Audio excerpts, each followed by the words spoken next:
The next thing is the uses for the CRT for the Strata Council. And so, Veronica, do you want to talk about collection of debts? Yes.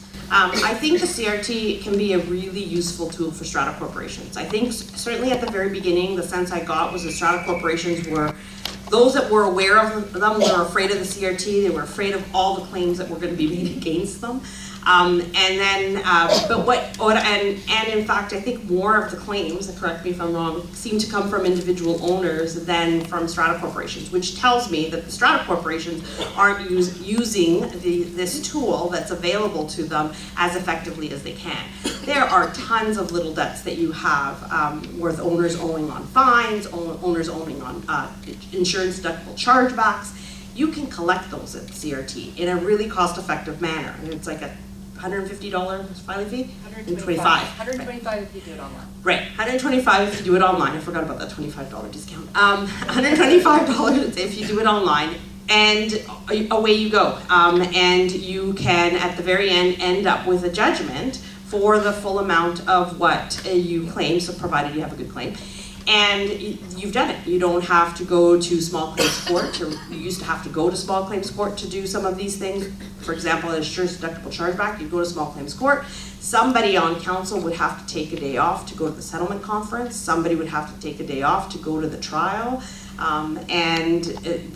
Oftentimes councils weren't comfortable doing this on their own, so they would hire a lawyer. So you're spending lots of money on a lawyer.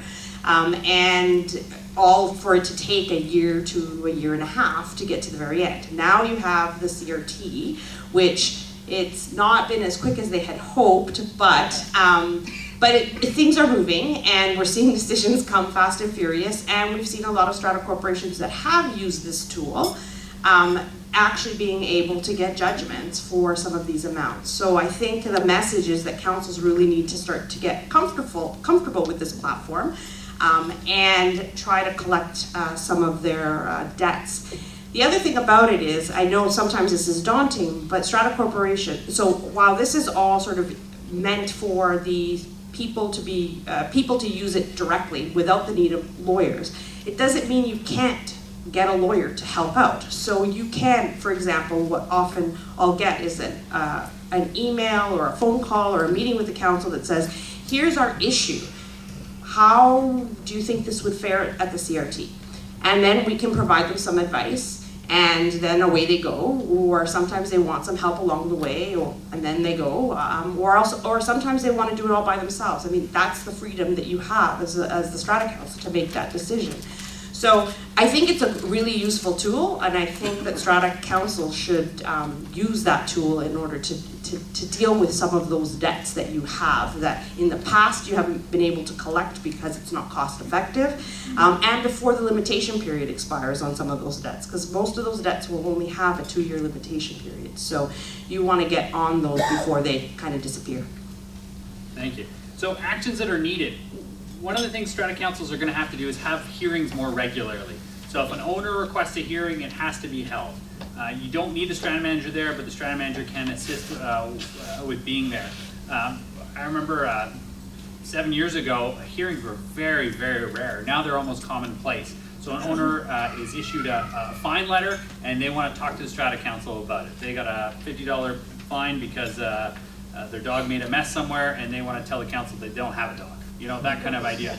So you have to have hearings. The painful part with the process is that owners can request hearing upon hearing for all kinds of different manners of things. Unfortunately, you do have to have those hearings. So even if it's an inconvenience, that's part of being on, just add it to the list of inconveniences for being on Strata Council, but you're definitely going to have those hearings. And so I would almost embrace them and try to figure out how you can make fun of them or roll them into Strata Council business after to address items or some maintenance or something. Proper process, so you can't just jump to issuing a $200 fine for something. You know, you have to give that person the proper notice. You have to follow 135. They have to be able to respond. You have to give them time to do so. I think most strata corporations now, after going through a bit of a learning curve over the last 2 years, are doing that. There are still some that just jump right to the fine without following the process. If you do that, you go to the CRT, you're a very good chance you're going to lose. So it's very important to follow the processes that are in place. And then council members must deal with dispute notices immediately. So if you have a council meeting every 4 months and you get notified about a CRT filing, then you are going to have to address that in a faster time. You can't wait that 3 months to have that council meeting. So, and we're gonna get to a slide in a second, it's really a good idea to set up a little internal policy or process for your Strata Corporation if you are notified of a situation. Do you have anything to add on to that? We're running low on No, time. I think we're good. We're good. Okay. I'm good. Management company, what does the management company need to do?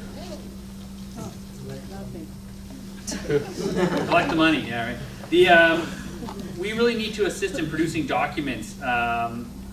If an owner requests documents, there's really a 2-week time to produce that, and so sometimes owners will claim they'll want a massive amount of documents, and so we have to be really timely in producing those documents.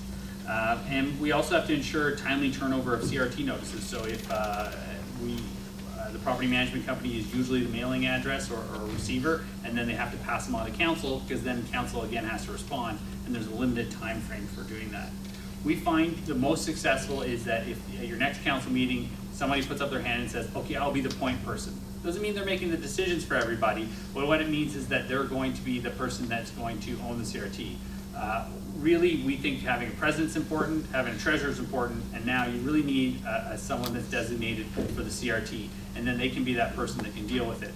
Large strata corporations have a higher chance, just statistically, of having a CRT complaint more often, and if you're a smaller strata corporation, it might not be as much of a worry, but it's definitely something to think about and start talking about with your strata councils, because when one does come, you have a limited amount of time to respond. How much time do we have? 14 days. 14 days. So you think there's a couple days, a couple weekends in there, you may be away or something like that. You want to have a process set up ahead of time on who's going to stick handle it and how you're going to move forward with it. Okay.